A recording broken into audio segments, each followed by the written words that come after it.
तो मूवी का स्टार्ट होता है एक बहुत ही प्यारी बच्ची को दिखाते हुए जिसकी उम्र कोई 10 या 12 साल थी। उसके सर पर सींग थे और साथ उसके पर भी थे। उसका नाम होता है मेलेफिसेंट और वो एक प्यारी सी परी होती है जो कि एक जादुई जंगल में रह रही होती है। उसने आज तक बाहर की दुनिया देखी नहीं होती। उसके लिए सारा कुछ उसका यही प्यारा जंगल होता है। इवन आप ये भी सोच सकते हैं कि उसने आज तक इंसानों को नहीं देखा और फिर भी वो अपने जंगल में खुश है। उस जंगल में इंसानों के अलावा बाकी सारे क्रिएचर्स थे, अजीब अजीब जानवर भी थे। एक दिन मेलेफिसेंट जंगल में कहीं जा रही होती है तो उसे एक छोटा सा लड़का दिखाई देता है जो कि उसी की एज का था। वो उसे कहती है कि तुम कौन हो, यहाँ पर क्या कर रहे हो। वो छोटा बच्चा मेलेफिसेंट को बताता है कि मैं पास के ही किंगडम में रहता हूँ और मुझे यहाँ पर एक हीरा नजर आया था जिसे मैंने उठा लिया। तो मेलेफिसेंट उसे वो हीरा वापस लेती है और उसे कहती है कि आओ मैं तुम्हें तुम्हारे किंगडम तक छोड़ाती हूँ। तो वो लड़का कहता है कि ठीक है, मैं चला तो जाता हूँ, लेकिन क्या तुम मुझसे दोस्ती करोगी, और अगर कभी मैं दोबारा इस जंगल में आया तो क्या हम खेल सकते हैं। तो मेलेफिसेंट कहती है कि जादुई जंगल है और तुम्हारा यहाँ पे आना ठीक तो नहीं है, लेकिन देखेंगे। इसी के साथ वो दोनों हैंड शेक करते हैं तो मेलेफिसेंट को कोई करंट लगता है। इनफैक्ट उसे उस लड़के की पहनी गई लोहे के रिंग से करंट लगा था। वो बताती है कि लोहा परियों को जला देता है, तो आइंदा इसे पहन कर मत आना। इसके बाद हम देखते हैं कि वो लड़का अपने किंगडम में वापस चला जाता है, लेकिन जिस किंगडम से वो आया था वो किंगडम इस जंगल पे कब्जा करना चाहता था और इस लड़के के माँ बाप भी जिंदा नहीं थे। इसकी मेलेफिसेंट से काफी अच्छी दोस्ती हो चुकी थी और इनके दोनों के जहन में ये बात थी ही नहीं कि हम एक दूसरे के दुश्मन किंगडम से हैं। ये दोनों एक साथ खेलते रहे और इसी तरह कई साल गुजर गए। वो लड़का यहाँ आता रहता और मेलेफिसेंट और ये मिल के खेलते, और अब ये दोनों बड़े हो चुके थे।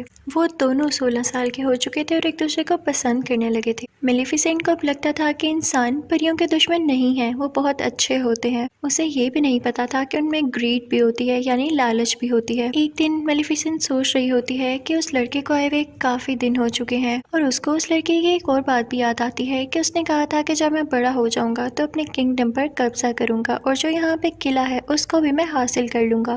यानी मेलेफिसेंट को तो अभी भी ये समझ नहीं आ रहा होता कि वो लड़का लालची था। मेलेफिसेंट एक दिन अपने जंगल में बैठी होती है तो देखती है कि दूसरे किंगडम का राजा अपनी काफी ज्यादा आर्मी और घोड़ों के साथ उसके जंगल पर कब्जा करने आया है। मेलेफिसेंट अपने जंगल की परी होती है और वो अपने जंगल को प्रोटेक्ट करना अच्छे से जानती थी। वो उठ खड़ी होती है और अब काफी ज्यादा पावरफुल होती है। वो उस राजा से कहती है कि तुम मेरे जंगल में नहीं आ सकते। तो राजा कहता है मैंने तुमसे तो नहीं पूछा, और इसी के साथ वो अपने लोगों को ऑर्डर देता है कि मुझे इसकी डेड बॉडी चाहिए। अब राजा की आर्मी जंगल की तरफ जाने लगती है, लेकिन जंगल में से भी अजीबोगरीब क्रिएचर्स घोड़े पर बैठे हुए इन पर अटैक करते हैं और अब राजा और उसकी आर्मी पूरी तरह से जख्मी हो चुकी थी। सारे के सारे इंसान वहाँ से डर के भाग जाते हैं कि ये जंगल तो जादुई है और हमारे बस की बात नहीं है इनसे लड़ना। अब राजा अपने किंगडम में वापस चला जाता है। वो काफी बूढ़ा हो चुका था और काफी कमजोर भी। तो वो सब लोगों को इकट्ठा करता है और उनसे कहता है कि तुम सब जानते हो ना कि उस जंगल में कितना ज्यादा खजाना है, और मैं शुरू से तुम लोगों से यही कहता आ रहा हूँ कि हम उस पर कब्जा करेंगे, लेकिन अब जैसी मेरी हालत है मुझे नहीं लगता कि मैं वहाँ जाकर लड़ सकता हूँ। लेकिन मैं तुम लोगों से वादा करता हूँ कि जिसने उस मेलेफिसेंट को मार दिया मैं उसकी शादी अपनी बेटी से कर दूंगा। तभी उनमें से एक लड़का बाहर आता है और कहता है कि मैं जाऊंगा वहाँ पर। आप ये सुन के हैरान रह जाएंगे कि ये लड़का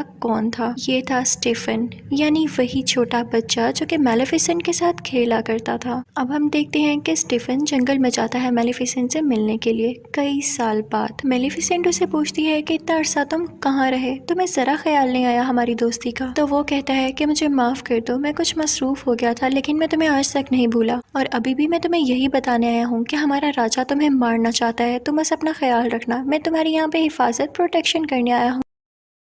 और इसके बाद वो दोनों बातें करने लगते हैं। मेलेफिसेंट उससे कहती है कि मैंने तुम्हें माफ किया, क्योंकि उसको नहीं पता होता कि इंसान किस कदर बुरे हो सकते हैं। वो उस पर यकीन जो कर लेती है। लेकिन स्टीफन बहुत लालची इंसान था। वो उसे कोई नशे की दवाई पिला देता है पानी में, जिससे वो बेहोश हो जाती है। उसके बाद स्टीफन चाकू उठाता है और उसे मारने लगता है, लेकिन नाकाम रहता है। और फिर अगली सुबह जब हम देखते हैं कि मेलेफिसेंट की आंख खुलती है तो उसके पर नहीं होते, वहाँ पर उसके जख्म हुए होते हैं, जिसे देख के मेलेफिसेंट को अपनी आंखों पर यकीन नहीं आता और वो चिल्लाने लगती है, रोने लगती है, क्योंकि उसके खूबसूरत पर अब उसके साथ नहीं रहे थे। वो अब परों वाली परी नहीं रही थी। दूसरी तरफ हम देखते हैं कि स्टीफन मेलेफिसेंट के पर लेके राजा के पास आता है और कहता है कि ये लें, मैंने आपसे किया हुआ वादा पूरा कर दिया। राजा उससे बहुत खुश होता है और उससे पढ़ लेके उसे इस किंगडम का राजा बना देता है। और यहाँ पे स्टीफन का भी ख्वाब पूरा हो चुका था, उस लालची इंसान का ख्वाब। दूसरी तरफ जंगल में हमें मेलेफिसेंट दिखाई जाती है, जो कि काफी उदास थी क्योंकि वो अब उड़ जो नहीं पाती थी। वो एक दिन जंगल में चलकर कहीं जा रही होती है कि देखती है कि एक शिकारी किसी कौवे को मारने वाला है। उसे ये सब चीजें बर्दाश्त नहीं होती थी, तो वो फौरन से उस कौवे को इंसान बना देती है और वो शिकारी बेचारा वहाँ से डर के भाग जाता है। वो कौवा जो कि अब इंसान बन चुका था उसके पास आता है और कहता है कि थैंक यू, लेकिन आपने ऐसा क्यों किया? तो मेलेफिसेंट कहती है कि मैं नहीं बता सकती, बस मेरे दिल में रहम आ गया। तो वो कौवा कहता है कि अब मैं आपकी सारी जिंदगी खिदमत करूंगा, आप जो मुझसे कहेंगे मैं आपकी हर बात मानूंगा। वो इंसान बनने पे काफी खुश होता है। तो मेलेफिसेंट भी इस बात से एग्री हो जाती है और उसका नाम डीएवल रखती है। हम डीएवल उसे इन्फॉर्मेशन ला कर देता था। मेलेफिसेंट को पता चलता है कि स्टीफन ने सिर्फ और सिर्फ राजा बनने की लालच में उसके पर काटे, तो उसे इंसानों से नफरत होने लगती है। उसका ट्रस्ट इंसानों पर से खत्म हो जाता है। फिर हम देखते हैं कि उस तरफ किंगडम में स्टीफन की राजा के बेटी के साथ शादी हो चुकी थी और अब उसकी एक बेटी भी पैदा होती है। वहाँ पे काफी ज्यादा सेलिब्रेशंस हो रही होती हैं और किसी को कुछ पता नहीं होता कि वहाँ पे कौन कौन आ रहा था, कितनी कितनी दूर से आ रहा था। और इसी चीज का फायदा उठाते हुए मेलेफिसेंट भी वहाँ पर जाती है और उसे विश करने लगती है। वो उस छोटी बेबी से कहने लगती है कि तुम बहुत प्यारी हो, लेकिन जैसे ही तुम 16 साल की होगी तुम्हारे हाथ में एक सुई चुभेगी, जिसके बाद तुम्हारी डेथ हो जाएगी, तुम्हारी मौत हो जाएगी। तो स्टीफन उसके आगे किड़किड़ाने लगता है और कहता है कि ऐसा नहीं करो, तुम मेरा बदला मेरी बेटी से क्यों ले रही हो? तो मेलेफिसेंट कहती है कि मैं भी एक लड़की थी और याद है तुमने मेरे साथ क्या किया था। मेलेफिसेंट के दिल में अभी भी कुछ रहम बाकी होता है, तो वो स्टीफन से कहती है कि एक सोल्यूशन है, अगर तुम्हारी बेटी को उसके 16th बर्थडे पे उसका सच्चा प्यार मिल गया तो उसकी जान बच सकती है। स्टीफन इस बात से काफी परेशान हो जाता है और 3 छोटी छोटी परियों को बुलाता है और कहता है कि मेरी बेटी को यहाँ से दूर ले जाओ और जब तक ये 16 साल की नहीं हो जाती इसे यहाँ मत लेकर आना, वरना इसका कर्ज सच्चा हो जाएगा। और उसके बाद वो निकलता है जंगल पर अटैक करने के लिए, लेकिन ऐसा नहीं कर पाता क्योंकि जंगल की बाउंड्रीज को मेलेफिसेंट ने कवर कर रखा था अपनी पावर से और अब कोई भी इंसान उस जंगल में नहीं आ सकता। फिर हम देखते हैं कि वो प्रिंसेस जो स्टीफन की बेटी होती है उसका नाम अरोरा होता है और वो 3 परियों से लेके काफी दूर चली गई होती है, लेकिन मेलेफिसेंट को अभी भी उसका मुकाम पता था कि वो किस जगह पर रह रही है। वो उसे डराने की कोशिश करती है, लेकिन वो छोटी बच्ची यानी प्रिंसेस अरोरा हंसने लगती है और अब मेलेफिसेंट का दिल भी उसके लिए सॉफ्ट होने लगा था क्योंकि मेलेफिसेंट एक अच्छी परी थी, वो जालिम औरत नहीं थी। वो 3 परियां जो प्रिंसेस अरोरा की केयर करती थी काफी ज्यादा केयरलेस थी और अक्सर मेलेफिसेंट खुद प्रिंसेस अरोरा की जान बचाती थी, कभी पहाड़ से नीचे गिरने से, कभी दरख्त से गिरने से। वक्त के साथ साथ प्रिंसेस अरोरा बड़ी होने लगती है। अब प्रिंसेस अरोरा पूरे 15 साल की हो चुकी थी, यानी उसका कर्ज पूरा होने में सिर्फ 1 साल बचा था। अब वो 3 परियों से जिस जगह पर लेकर आई थी वो एक बाउंड्री के अंदर थी और उसके आसपास काफी ऊंची ऊंची लकड़ियां थी।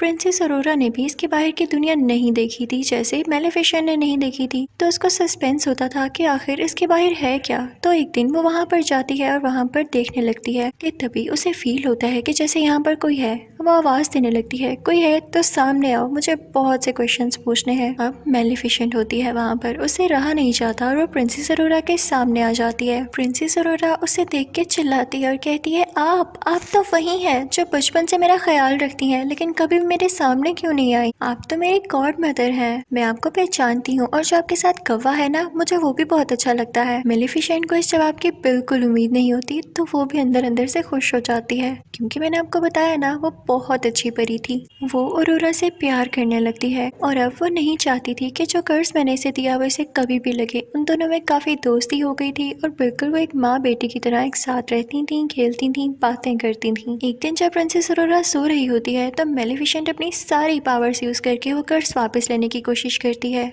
लेकिन उसे पता चलता है कि इतने साल पहले दिया गया कर्ज अब वापस नहीं हो सकता, स्पेशली तब जब उसके कंप्लीट होने का टाइम बहुत करीब आ चुका हो। और इसी बात को तो लेके मेलेफिसेंट परेशान थी कि उसका 16वां बर्थडे आने ही वाला था, तो वो ये दुआ करती है कि जल्द ही इसे इसका सच्चा प्यार मिल जाए ताकि इसका ये कर्ज रिवर्स हो जाए। फिर उसके बाद हम देखते हैं कि सुबह हो जाती है और जंगल में प्रिंसेस अरोरा और मेलेफिसेंट बातें कर रहे होते हैं। प्रिंसेस अरोरा मेलिफिसेंट से पूछती है कि आपके पर कहाँ गए, सारी परियों के पर होते हैं। तो मेलिफिसेंट कहती है कि मेरे भी पर हुआ करते थे, लेकिन किसी इंसान ने उनको मुझसे छीन लिया। मैं उनके साथ बहुत खुश थी, मैं आसमान में बहुत ऊंचा उड़ा करती थी और मुझे वो काफी याद भी आते हैं। इसी के साथ मेलिफिसेंट रोने वाली हो जाती है तो प्रिंसेस अरोरा उसको चुप कराती है और कहती है कि आप परेशान ना हो, मेरा कल 16th बर्थडे है और देखिएगा मैं इजाजत लेके उन परियों से आपके पास रहने आ जाऊंगी, आप अकेली नहीं है, मैं आपके साथ होंगी। लेकिन मेलिफिसेंट जानती थी कि ऐसा पॉसिबल नहीं होने वाला था जब तक कि उसे उसका सच्चा प्यार न मिल जाता,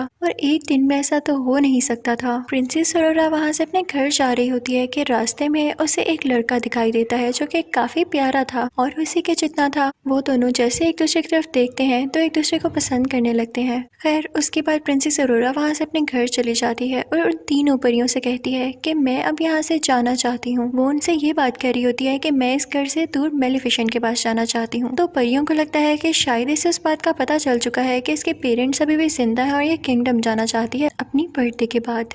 वो तीनों परियां उसको सारा कुछ सच बता देती हैं कि क्या क्या हुआ, और एक इविल फेरी है जो कि तुम्हारी जान लेना चाहती है। वो उसे बताती है कि वो कोई और नहीं बल्कि मेलिफिसेंट है। और ये सुनकर प्रिंसेस अरोरा को अपने कानों पर यकीन नहीं आता।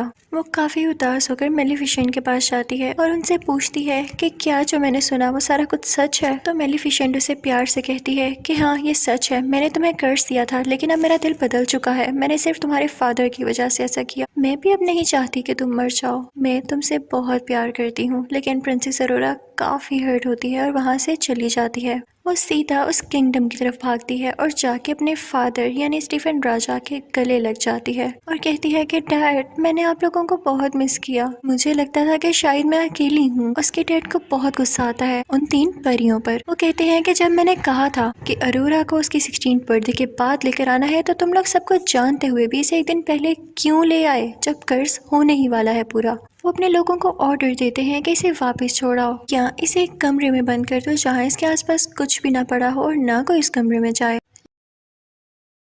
लेकिन वो राजा कर्ज को रोक थोड़ी सकता था। तो अब जैसे ही प्रिंसेस अरोरा का 16th बर्थडे आता है तो कर्ज के असर में प्रिंसेस अरोरा खुद ब खुद उस जगह पर चली जाती है जहाँ पर स्पिनिंग व्हील्स पड़े होते हैं और उन पर सुइयां लगी होती हैं। वो कर्ज की वजह से उस सुई को अपने आप ही टच कर लेती है और फिर बेहोश हो जाती है, गहरी नींद में चली जाती है। राजा बहुत परेशान होता है क्योंकि अब उसकी बेटी गहरी नींद में जा चुकी थी और कभी भी उठने वाली नहीं थी। उधर मेलिफिसेंट को भी काफी दुख हो रहा होता है तो उस लड़के को बुलाती है जो कि प्रिंसेस अरोरा को उस दिन रास्ते में मिला। उसे लगता है कि हो सकता है कि ये दोनों एक दूसरे को पसंद करने लगे हों और अगर ये प्रिंसेस अरोरा को मिल जाए तो प्रिंसेस अरोरा जाग जाए। तो मेलिफिसेंट उस लड़के को लेके वहां पर जाती है जहां पर प्रिंसेस अरोरा सो रही होती है। उसी दौरान वहां पर वो मौजूद जो परी होती है जो प्रिंसेस अरोरा का ख्याल रखा करती थी, वो राजा से कहती है कि आप प्रिंसेस अरोरा के फादर हैं, आप उसके माथे पर चूमे, हो सकता है कि वो जाग जाए, हो सकता है आप ही उसका सच्चा प्यार हो। तो किंग स्टीफन कहता है कि नहीं, मैं कभी किसी का सच्चा प्यार नहीं हो सकता, मैंने मेलिफिसेंट को धोखा दिया और उसी लिए ये सब कुछ हो रहा है। अब जब मेलिफिसेंट उस लड़के को यहाँ पर आती है और वो प्रिंसेस अरोरा के पास जाता है तो प्रिंसेस अरोरा नहीं जागती। मेलिफिसेंट को पता चल जाता है कि ये इसका ट्रू लव नहीं है। मेलिफिसेंट ये देख के रोने लगती है और उससे कहती है कि मैं तुम्हें बहुत याद करूंगी, मुझे तुम्हारी स्माइल याद आएगी, मैं तुम्हें कभी नहीं भुला पाऊंगी। और ये कह के मेलिफिसेंट रोते हुए उसके माथे पर किस करती है और वहां से जाने लगती है। लेकिन तभी उसे पीछे से आवाज आती है, रुकिए गॉड मदर। और ये आवाज प्रिंसेस अरोरा की होती है। जी हाँ, प्रिंसेस अरोरा का ट्रू लव, उसका सच्चा प्यार मेलिफिसेंट ही थी क्योंकि वो उससे दिल से प्यार करती थी। प्रिंसेस अरोरा मेलिफिसेंट से कहती है कि मैं आपके साथ जंगल में रहना चाहती हूँ। तो मेलिफिसेंट उसे अपने साथ लेके जाने लगती है लेकिन तभी पीछे से स्टीफन के लोग उन पर जाल डाल देते हैं। वो लोहे का जाल होता है जो कि परियों को चला सकता था। मेलिफिसेंट यहाँ पे बहुत बेबस हो जाती है और अपने कौवे को ड्रैगन बना देती है। वो कौवा यानी जो कि अब ड्रैगन था अपने मुंह से आग निकालने लगता है और वहाँ पर मौजूद सारे लोगों को जला देता है। मेलिफिसेंट अब आजाद भी हो जाती है लेकिन तभी यहाँ पर आता है किंग स्टीफन अपने कुछ लोगों के साथ और इसने लोहे की शील्ड पहनी होती है ताकि मेलिफिसेंट को हमेशा के लिए मार दे। दूसरी तरफ प्रिंसेस अरोरा को मेलिफिसेंट के वही पर नजर आ जाते हैं। वो पर मूव कर रहे होते हैं जैसे उन्हें भी पता चल गया हो कि उनकी मालिक यहाँ पर है। प्रिंसेस अरोरा उन परों को आजाद कर देती है और वह खुद ब खुद मेलेफिसेंट के साथ जाके लग जाते हैं। मेलेफिसेंट दोबारा से उड़ने लगती है और स्टीफन को अपने साथ उड़ा लेती है, लेकिन उसे बिल्डिंग से नीचे नहीं गिराती। स्टीफन उस पर अटैक करने लगता है, जिसकी वजह से वो दोनों ही बिल्डिंग से नीचे गिरने लगते हैं, यानी कैसल से। स्टीफन ने मेलेफिसेंट के परों को पकड़ा होता है ताकि वो उड़ न सके, लेकिन जैसे ही वो लोग जमीन पर गिरने वाले होते हैं, मेलेफिसेंट अपने पर खोल लेती है और उड़ जाती है, लेकिन इस वजह से स्टीफन जमीन पर गिरकर मर जाता है। यानी अब ये लालची आदमी इस दुनिया में नहीं रहा था, सब कुछ ठीक हो चुका था। अगली सुबह हम देखते हैं कि मेलेफिसेंट उन सब बाउंड्रीज को हटा देती है जो उसने जंगल के गिर्द बनाई हुई थी।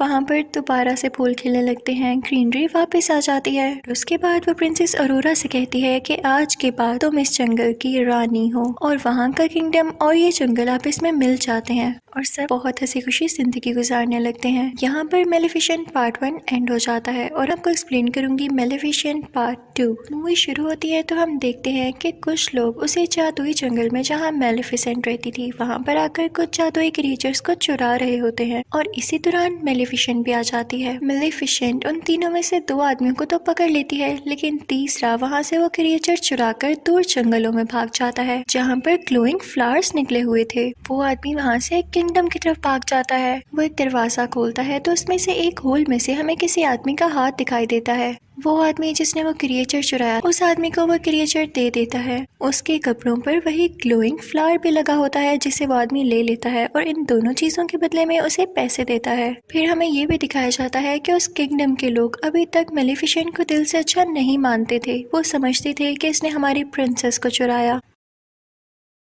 और ये हमेशा से प्रिंसेस अरोरा को मारना चाहती थी। अब सीन चेंज होता है और हम प्रिंसेस अरोरा को जंगल में काफी खुश देखते हैं। वो वहाँ की रानी जो बन चुकी थी और डिफरेंट क्रिएचर्स के साथ डांस कर रही थी। सब लोग उसके पास अपने अपने मसले लेकर आते थे। उसे बताया जाता है कि यहाँ से एक क्रिएचर गायब हो गई है, वही क्रिएचर जो कि वो आदमी चुरा कर भागा था। तो ये सुन के प्रिंसेस अरोरा काफी परेशान हो जाती है। तो वहाँ पे वही छोटी हाइट वाली 3 परियां आती हैं और उसे खुश करने लगती हैं। उसका क्राउन लेके भागने लगती हैं ताकि वो भी उसके पीछे पीछे आए। और प्रिंसेस अरोरा जैसे ही नीचे जाती है तो उसे कौन दिखाई देता है भला? वही लड़का जो कि मूवी यानी मेलेफिसेंट पार्ट 1 के एंड पे उसके पास आया था, लेकिन तब तक वो उसका ट्रू लव नहीं था। वो भी एक प्रिंस था और उसका नाम था प्रिंस फिलिप। वो काफी अरसे से प्रिंसेस अरोरा को पसंद करता था और यहाँ पर फाइनली वो उसे प्रपोज कर देता है, जिसे सुनकर प्रिंसेस अरोरा भी काफी खुश होती है क्योंकि वो भी उसे कहीं ना कहीं पसंद करती थी। ये सब कुछ मेलेफिसेंट का कौवा यानी डेवियल भी देख रहा होता है। वो जाके सब कुछ मेलेफिसेंट को बताता है। तो मेलेफिसेंट वहाँ से उड़कर प्रिंसेस अरोरा से बात करने आती है और दूसरी तरफ वो प्रिंस फिलिप भी अपने पेरेंट्स को बताने के लिए जाता है कि मुझे एक लड़की पसंद आ चुकी है। फिर हम देखते हैं कि प्रिंस फिलिप अपने किंगडम पहुंच चुका है और वहां पर जाकर वो अपने फादर यानी किंग को, क्वीन को और बाकी लोगों को बताता है कि मैं उस लड़की को प्रपोज कर आया हूं और उसने एक्सेप्ट भी कर लिया है। जिसको सुनकर उसके फादर यानी किंग काफी खुश होते हैं, लेकिन क्वीन वो तो सैड हो जाती है। लेकिन वो ये चीज अपने बेटे को शो नहीं करवाती। उसका दिल तो नहीं था, लेकिन फिर भी वो कहती है कि चलो ठीक है, प्रिंसेस अरोरा और उसकी गॉड मदर यानी मेलेफिसेंट को हम डिनर पे बुला लेते हैं। दूसरी तरफ हम मेलेफिसेंट को प्रिंसेस अरोरा से बातें करता हुआ देख रहे होते हैं। वो कहती है कि तुम्हें मुझसे एक बार पूछ लेना चाहिए था प्रिंस से मंगनी करने से पहले। मेलेफिसेंट कहती है कि सच्चे प्यार जैसी कोई चीज नहीं होती, लड़के हमेशा धोखा देते हैं। तभी तो तुम्हारा ट्रू लव मैं बनी। मैं तुमसे दिल से प्यार करती हूँ, इसलिए तुम्हारा भला कह रही हूँ। तो प्रिंसेस अरोरा कहती है कि प्लीज आप ऐसा ना सोचें, अगर किसी ने आपको धोखा दिया तो हो सकता है कि बाकी दुनिया के लोग वैसे ना हो। तो मेलेफिसेंट कहती है कि ठीक है, मैं तुमसे प्यार करती हूँ इसलिए तुम्हारी बात मान रही हूँ। अब हम देखते हैं कि वो दिन आ चुका है जब इन दोनों फैमिलीज में एक साथ डिनर है। तो क्वीन जो कि प्रिंस फिलिप की मदर थी, वो अपनी एक सीक्रेट क्लोजेट में जाती है। वो जब वहाँ पर जा रही होती है तो हमें ये दिखाया जाता है कि वो एक आयरन फैक्ट्री है। वो क्वीन जब वहाँ से गुजर रही होती है तो हमें ये भी दिखाया जाता है कि वहाँ पर वही ग्लोइंग फ्लावर होता है और उसी के साथ वो क्रिएचर भी होती है जो कि एक आदमी ने चुराया था। और वो क्वीन जाके उस आदमी से कहती है कि जल्दी अपना काम पूरा करो, वक्त बहुत कम है। और तभी वहाँ पर हम स्पिनिंग व्हील को भी देखते हैं जिस पर सेम सुई लगी होती है। ये सीन था ना काफी मिस्टीरियस कि हमें उस क्वीन के प्लान्स के बारे में कुछ नहीं पता चल पाता। और फिर यहाँ पे सीन चेंज हो जाता है। अब दूसरी तरफ जंगल में मेलेफिसेंट, उसका कौवा जो कि इंसान की शक्ल में ही था, और प्रिंसेस अरोरा डिनर पर जाने के लिए तैयार हो जाते हैं। काफी प्यारी लग रही होती है प्रिंसेस अरोरा। मेलेफिसेंट जैसे ही उस किंगडम में पाँव रखती है तो सारे लोग उसे डर के छुपने लगते हैं और कुछ लोग तो अपने वेपन्स भी निकाल लाते हैं। उनको ये लग रहा होता है कि मेलिफिसेंट एक बुरी चुड़ैल है, लेकिन मेलिफिसेंट इन सबको एंजॉय कर रही होती है और उन्हें कुछ भी नहीं कहती, बस मुस्कुराती रहती है। अब हम देखते हैं कि वो तीनों अंदर पहुंच चुके होते हैं, यानी महल के अंदर किंग और क्वीन के पास, और अब डिनर होता है स्टार्ट। क्वीन मुसलसल मेलिफिसेंट को खुश करने की बजाय या उसे अच्छी बातें करने की बजाय उसका पुराना वक्त उसे याद दिलाती है कि तुम ही थी ना जिसने इस बेचारी प्रिंसेस को कर्ज दिया था। उसकी बातें बिल्कुल भी अच्छी नहीं लग रही होती और वो मेलिफिसेंट को ये भी कहती है कि तुमने तो इंसानों को भी मारा था, याद है? तो मेलिफिसेंट क्वीन से कहती है कि आपके किंगडम के भी कुछ लोग मेरे जंगल में आए थे और मेरी क्रिएचर चुरा कर भाग गए। उनमें लड़ाई बढ़ने लगती है। तो क्वीन अपनी बीवी यानी क्वीन से कहता है कि खामोश हो जाओ, कैसी बातें कर रही हो। और दूसरी तरफ प्रिंसेस अरोरा मेलिफिसेंट से कहती है कि प्लीज आप इजी रहें, लेकिन क्वीन फिर भी बाज नहीं आती और अजीब अजीब बातें करने लगती है। वो कहती है कि अगर मेरे बेटे की और प्रिंसेस अरोरा की शादी हो गई तो इसकी असली मदर कौन होगी। ये सुनकर मेलिफिसेंट को काफी दुख होता है, क्योंकि वो खुद को ही प्रिंसेस अरोरा की असल मदर मानने लगी थी। वो अपने पर फैलाती है और एक ग्रीन एनर्जी बाहर निकालती है जिससे सब दूर जाकर गिरते हैं।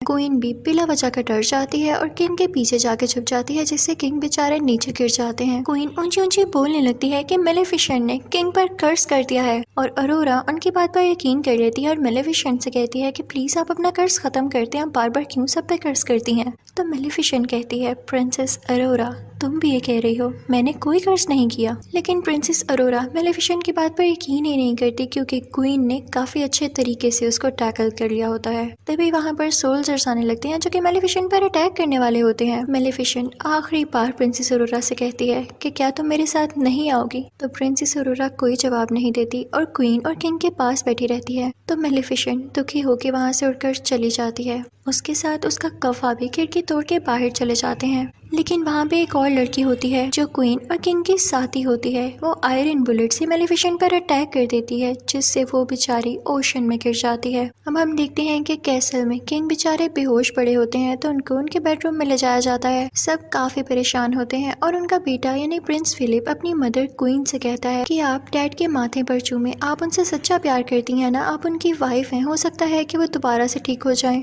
लेकिन क्वीन अंदर ही अंदर अजीब मुंह बनाती है, क्योंकि ना तो वो किंग से सच्चा प्यार करती थी और ना ही वैसी स्टोरीज पर बिलीव करती थी। वो एक लालची औरत थी। वो फिर भी अपने बेटे के कहने पर ऐसा करती है, लेकिन किंग की आंख नहीं खुलती। जब अरोरा ये देखती है तो कहती है कि मैं जाके मेलिफिसेंट से बात करूंगी कि वो अपना कर्ज खत्म कर दे। जैसे ही वो जंगल पहुंचती है तो सारे लोग कहने लगते हैं कि हमने अभी तक मेलिफिसेंट को नहीं देखा, वो यहाँ आई ही नहीं। दूसरी तरफ किंग और क्वीन की वही साथी ओशन पर नजर रखे होती है कि मेलिफिसेंट कब यहाँ से निकलती है, लेकिन वो देखती है कि कोई क्रिएचर आकर मेलिफिसेंट को अपने साथ ले गया है। वो फौरन से सब कुछ जाकर क्वीन को बताती है, तो क्वीन कहती है कि फौरन से उसे रोको। और दूसरी तरफ जंगल से अरोरा वापस उसी किंगडम में आ जाती है, लेकिन उस जंगल का एक मैजिकल क्रिएचर भी उसके होर्स में छुपकर उसे किंगडम आ गया था। वो क्रिएचर वहीं पर पहुंच जाती है जहां पर पहली क्रिएचर भी कैद थी और उसे भी वो आदमी कैद कर लेता है। प्रिंसेस अरोरा क्वीन से कहती है कि मुझे मेलिफिसेंट कहीं भी नहीं दिखी, क्या उन्हें कुछ हो तो नहीं गया। तो क्वीन कहती है कि परेशान नहीं हो, वो काफी स्ट्रॉन्ग है, वो वैसे ही कहीं पर होगी, और उसे अपनी बातों में फंसाने की कोशिश करती है। दूसरी तरफ क्वीन की वही साथी ओशन पर अभी भी नजर रखे होती है कि जैसे ही उसे मेलिफिसेंट नजर आए वो उसको मरवा दे। और फिर उसके बाद ऐलान किया जाता है कि अगले 3 दिन के अंदर अंदर प्रिंस फिलिप और प्रिंसेस अरोरा की शादी है और हम चाहते हैं कि हम सब लड़ाइयाँ छोड़ दें, हम सुलह करना चाहते हैं और जंगल में जितने भी क्रिएचर्स हैं वो सब के सब इस शादी में इन्वाइटेड हैं। दरअसल ये उनका प्लान था, क्योंकि वो ये चाहते थे कि मेलिफिसेंट को मार के जंगल के सब क्रिएचर्स को कैद कर लिया जाए, ताकि वहाँ को सिक्योर करने के लिए कोई भी ना हो और फिर उस जंगल पर कब्जा कर लिया जाए। दूसरी तरफ हम देखते हैं कि मेलिफिसेंट की आंख खुल जाती है, वो काफी जख्मी होती है और उसे कुछ क्रिएचर्स की आवाज आ रही होती है जो कि कह रहे होते हैं कि हम इंसानों पर अटैक करेंगे। उनके भी बड़े बड़े पर होते हैं और सर पर सींग होते हैं। वो जंगल में अपनी पनाह लेने आए थे, क्योंकि उन्हें ये लग रहा था कि जंगल उनके लिए सेफ पॉइंट हो सकता है इंसानों पर अटैक करने से पहले। मेलिफिसेंट भी वहाँ पर पहुंच चुकी होती है और उनमें से एक क्रिएचर मेलिफिसेंट की तरफ आता है और उससे कहता है कि हम में भी अपनी पावर ट्रांसफर करो, इंसानों को कैसे हराया जा सकता है हमें भी बताओ। लेकिन मेलिफिसेंट उसे दूर फेंकती है। उन क्रिएचर्स के हेड का नाम बोरा होता है। वो जब देखता है कि मेलिफिसेंट में इतनी पावर है कि किसी को भी इतनी दूर उड़ा के फेंक सकती है तो वो काफी खुश होता है कि अब हमें इसको टैकल करने में काफी आसानी होगी। अब बोरा का साथी मेलिफिसेंट को अपने साथ लेके केव में आ जाता है और उसे बताता है कि यहाँ पे बुरी और अच्छी फेरीज एक साथ रहा करती थी। क्योंकि इंसान उन्हें हंट करने लगे थे, इस वजह से उन्हें एक साथ रहना पड़ा। फिर वो एक स्ट्रक्चर के पास आता है जो कि वहाँ पे स्टिल था, कोई मूवमेंट नहीं कर रहा था। तो बोरा का साथी उसे बताता है कि मेलिफिसेंट, तुम इन्हीं की औलाद में से हो, तुम आखिरी पावरफुल और अच्छी परी बची हो। वो आदमी मेलिफिसेंट को बताता है कि तुम बहुत पावरफुल हो और जल्द ही तुम एक ऐसी स्टेज पे पहुंचोगी जिससे तुम दुनिया की सबसे ज्यादा ताकतवर परी बन जाओगी। लेकिन वो आखिरी स्टेज तुम अभी पार नहीं कर पाई और वो है प्रिंसेस अरोरा को माफ करना, क्योंकि सारी जिंदगी तुमने उससे मोहब्बत की है, उससे प्यार किया है और इसके लिए बहुत करेज चाहिए कि आप किसी को दिल से माफ कर दें। और जो किसी को दिल से माफ कर देता है वही इस दुनिया का सबसे ताकतवर इंसान होता है। तो मेलिफिसेंट कहती है कि नहीं, मैं उसे माफ नहीं कर सकती, मैंने उसे हमेशा प्यार किया लेकिन उसने मुझे धोखा दिया। तभी वहाँ पर बोरा भी आ जाता है और बताता है कि प्रिंस फिलिप और प्रिंसेस अरोरा की शादी हो रही है और ये हमारे पास अच्छा मौका है उन पर अटैक करने के लिए। लेकिन मेलिफिसेंट यहाँ चुप रहती है। दूसरी तरफ हम ये भी देखते हैं कि प्रिंसेस अरोरा को क्वीन अपनी ढकी छुपी बातों से काफी टॉर्चर करने लगती है और प्रिंसेस अरोरा को ये फील भी होने लगता है। तो वो प्रिंस फिलिप के पास जाती है और उससे कहती है कि मैं सिर्फ आपके लिए बर्दाश्त कर रही हूँ, वरना मुझे क्वीन अच्छी नहीं लगने लगी। दूसरी तरफ हम ये देखते हैं कि क्वीन का वही आदमी जो कि उस फैक्ट्री में काम कर रहा होता है उस ग्लोइंग फ्लावर के ऊपर, वो उससे कुछ डस्ट तैयार कर लेता है जिसे बताता है कि इससे परियां मर सकती हैं और ये मैंने मेलिफिसेंट को मारने के लिए तैयार किया है। उसे देख के क्वीन काफी खुश होती है। उसके पास एक छोटी सी फेरी भी होती है और जैसे ही वो पाउडर उस पर डालता है तो वो फेरी मर जाती है। क्वीन बहुत खुश हो जाती है, लेकिन वो आदमी उसे कहता है कि ये पाउडर तभी और ज्यादा बन सकता है जब आप मुझे वो ग्लोइंग फ्लावर्स और ज्यादा ला के दें। तो क्वीन अपने लोगों को ऑर्डर्स देती है कि जल्दी जाओ और वो फ्लावर्स फौरन से इकट्ठे करके लाओ। और जैसे ही उसके आदमी उधर पहुंचते हैं वो फ्लावर्स लेने के लिए, तो मेलिफिसेंट को खबर हो जाती है और वो भी वहां पे पहुंच जाती है। लेकिन तब तक बहुत देर हो चुकी थी, उसके सोल्जर सारे फ्लावर्स उतार चुके थे और मेलिफिसेंट यहाँ पे कुछ भी नहीं कर पाती। बस वो बहुत उदास थी क्योंकि उसके साथ हमेशा बुरा ही हुआ था। वो सोल्जर्स मेलिफिसेंट पर आयरन बुलेट से अटैक करने लगते हैं, लेकिन तभी उसके सामने बोरा का साथी आकर उसे बचा लेता है। मेलिफिसेंट भी एक शील्ड बना लेती है जिससे वो लोग प्रोटेक्टेड हो जाते हैं और बोरा बाकी सोल्जर्स पर अटैक करने लगता है। लेकिन जैसे ही मेलिफिसेंट बोरा के साथी को केव तक लाती है तो तब तक वो बेचारा मर चुका होता है। अगली सुबह हम देखते हैं कि प्रिंस फिलिप और प्रिंसेस अरोरा की शादी के इवेंट शुरू हो चुके होते हैं और जंगल की सारी क्रिएचर्स उस किंगडम की तरफ जा रही होती हैं। लेकिन जैसे ही मेलिफिसेंट का कौवा, जो कि इंसानी शक्ल में ही होता है, वो अंदर जाने लगता है तो उसे रोक लिया जाता है। फिर हम देखते हैं कि प्रिंसेस अरोरा काफी प्यारी लग रही होती है और प्रिंस फिलिप उसे एक फ्लावर देता है जो कि कोई और फ्लावर नहीं, उसी के जंगल का ग्लोइंग फ्लावर था। उसे देख के काफी हैरानी होती है कि क्वीन ने क्यों भिजवाया है मेरे लिए। वो क्वीन को ढूंढने के लिए जाती है और तभी उसे वो सीक्रेट डोर भी मिल जाता है। उसके हाथ में अभी भी वो फ्लावर था और वो जाते जाते उसे स्पिनिंग व्हील के पास पहुंच जाती है। उसे वो सारे विजन्स आने लगते हैं कि कर्स क्या था और मुझे यहाँ पर कैसे ले जाया जा रहा है।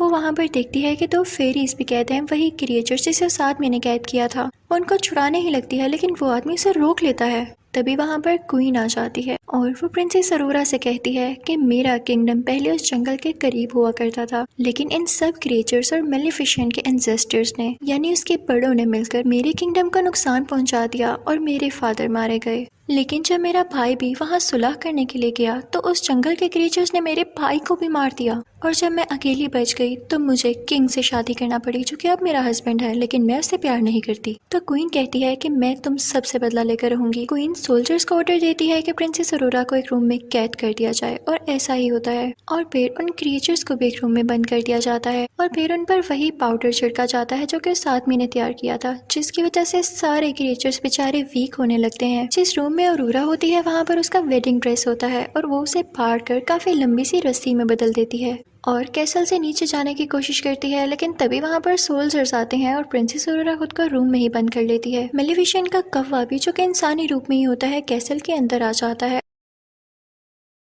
और और दूसरी तरफ प्रिंस फिलिप अपने बीमार फादर के पास बैठा होता है और उसे ये सब कुछ नहीं पता होता। अब क्वीन अपने कैसल की छत पर होती है और वो इस जंगल की तरफ काफी बॉम्ब्स फेंक रही होती है। दूसरी तरफ बोरा भी अपने लोगों के साथ इस किंगडम पर अटैक करने के लिए आ रहा होता है। दूसरी तरफ अरोरा मौका पाके उसी ड्रेस से लटकते हुए नीचे आ जाती है किंग के रूम में, जहाँ पे प्रिंस फिलिप भी होता है। वो उसे सब कुछ बताती है कि क्वीन ने मेरे साथ क्या किया और मेलेफिसेंट ने आपके फादर को कर्स नहीं दिया बल्कि आपकी मदर नहीं दिया है, जिसे सुनकर प्रिंस फिलिप काफी हैरान होता है। और दूसरी तरफ हम देखते हैं कि बोरा और उसके साथी किंगडम पर अटैक करने आ रहे होते हैं, लेकिन उन पर मुसलसल आगे से अटैक कर रहे होते हैं किंगडम वाले और उनमें से कुछ लोगों को पकड़ भी लेते हैं। प्रिंसेस अरोरा को मेलेफिसेंट का वही कौवा दिखाई देता है जो कि इंसान ही बना हुआ था। वो उससे कहती है कि हमें लोगों की जान बचाने के लिए यहाँ की चर्च का दरवाजा खोलना होगा और वो दोनों मिलकर दरवाजा खोलने लगते हैं। वहाँ पर जाकर वो सारे क्रिएचर्स को बचा लेते हैं और वहाँ पर मौजूद छोटी छोटी फेरीज उन सुराखों में फूल भर देती हैं जहाँ से पाउडर निकल रहा था और अब वो डस्ट पाउडर वहाँ से बाहर नहीं निकलता और ना ही किसी क्रिएचर को नुकसान पहुँचाता है। और जब क्वीन की वो साथी लड़की जो कि पाउडर गिरा रही होती है उनको ठीक करने जाती है तो वहीं से खुद ही नीचे गिर जाती है। प्रिंस फिलिप अपनी मदर यानी क्वीन को समझाने जाता है, लेकिन क्वीन सोल्जर से कहती है कि इसको पकड़ लो, लेकिन प्रिंस फिलिप उसी से पहले कैसल से नीचे जंप लगा देता है। वहाँ पर प्रिंसेस अरोरा और मेलेफिसेंट के कौवे को भी पकड़ लिया जाता है, लेकिन तभी वहाँ पर आती है मेलेफिसेंट और अपने कौवे को एक बड़े से बियर में तब्दील कर देती है और वो बियर चर्च का दरवाजा खोल के सब क्रिएचर्स को आजाद कर देता है। मेलेफिसेंट बाकी लोगों पर अटैक करने लगती है और अपने लोगों को बचाने लगती है। तभी वहाँ पर बोरा भी आ जाता है और क्वीन के सोल्जर से लड़ने लगता है, लेकिन फिलिप उसे आके रोकता है और कहता है कि ये हमारे जनरल हैं, इसे कुछ मत कहना। तो बोरा वहाँ से चला जाता है। जब जनरल ये देखता है कि इसने मुझे नहीं मारा तो उसे पता चल जाता है कि असली जालिम कौन है, यानी क्वीन असली जालिम है। दूसरी तरफ मेलेफिसेंट रूफ टॉप पर आती है उसी क्वीन के पास, लेकिन प्रिंसेस अरोरा भी पास आती है मेलेफिसेंट के और उससे कहती है कि प्लीज क्वीन को मत मारे वरना सब लोग वाकई समझेंगे कि आप जालिम थी। लेकिन मेलेफिसेंट कहती है कि नहीं अरोरा, पीछे हट जाओ, मुझे तुम्हारी कोई बात नहीं सुननी। तो अरोरा रोते हुए कहती है कि मदर ऐसा ना करें। और जब मेलेफिसेंट उसके मुंह से मदर लव सुनती है तो उसका दिल काफी सॉफ्ट हो जाता है और उसके दिल में इमोशंस आने लगते हैं। और जब वो दोनों एक दूसरे को ऐसे देख रहे होते हैं तो जाहिर है क्वीन को मौका मिल जाता है उन पर अटैक करने के लिए। तो वो वही डस्ट पाउडर प्रिंसेस अरोरा की तरफ फेंकती है, लेकिन मेलेफिसेंट उसके सामने आकर प्रिंसेस अरोरा की जान बचा लेती है। और जैसे ही मेलेफिसेंट को एरो लगता है वो एशेस में बदलने लगती है और प्रिंसेस अरोरा बहुत ज्यादा रोने लगती है। क्वीन ये देख के काफी खुश हो जाती है और ऐलान करती है कि अब तुम लोगों की मेलेफिसेंट नहीं रही और अब मैं पूरी जगह पर कब्जा करने वाली हूँ। लेकिन तभी हम देखते हैं कि प्रिंसेस अरोरा के आंसू मेलेफिसेंट के एशेस पर गिरते हैं और मेलेफिसेंट फिर से जिंदा हो जाती है। उसके बड़े बड़े पर आ जाते हैं। क्वीन को बहुत गुस्सा आता है। वो प्रिंसेस अरोरा को कैसल से नीचे धक्का दे देती है और मेलेफिसेंट उसे बचा लेती है। प्रिंस फिलिप को भी अपनी मदर के बारे में सब कुछ पता चल चुका था, इसलिए वो भी मेलेफिसेंट के पास आ जाता है और मेलेफिसेंट मान जाती है प्रिंसेस अरोरा और प्रिंस फिलिप की शादी के लिए। तभी मेलेफिसेंट के पास वो छोटा आदमी भी आता है जिसने उसके क्रिएचर्स को कैद किया हुआ था। वो उसके क्रिएचर्स छोड़ देता है और उसे वही सुई देता है जिसकी वजह से वो कर्स फैला। अब सबको पता चल जाता है कि कर्स फैलाने वाली असली क्वीन ही थी। अब किंग भी जाग चुका था और क्वीन को बोरा के लोग पकड़ लेते हैं और उसे फेंकते हैं। मेलेफिसेंट उसे कोट में बदल देती है और वहाँ की सारी जगह को फूलों से सजा देती है और फिर वो बोरा से कहती है कि तुम लोग अच्छे क्रिएचर्स हो, तुम हमारे साथ रह सकते हो। और फिर उसके बाद वो अरोरा को वेडिंग ड्रेस पहनाती है और वो ऐलान करती है कि हम सारे मिलकर रहेंगे एक यूनियन में। और उसके बाद प्रिंस फिलिप की और प्रिंसेस अरोरा की शादी हो जाती है। किंग भी काफी खुश होता है और सारे क्रिएचर्स सारे लोग उनके लिए क्लैपिंग कर रहे होते हैं और यहाँ पर दोनों किंगडम्स मिल जाते हैं और हंसी खुशी रहने लगते हैं। और फिर मेलेफिसेंट प्रिंसेस अरोरा और प्रिंस फिलिप से कहती है कि अब मैं तब दोबारा यहाँ पर आऊंगी जब तुम लोगों का क्यूट सा बेबी होगा। और फिर मेलेफिसेंट यहाँ से चली जाती है और सब कुछ पीसफुल हो जाता है। यहीं पर यह मूवी यानी मेलेफिसेंट पार्ट 2 भी खत्म हो जाता है। Thank you for watching. Good bye.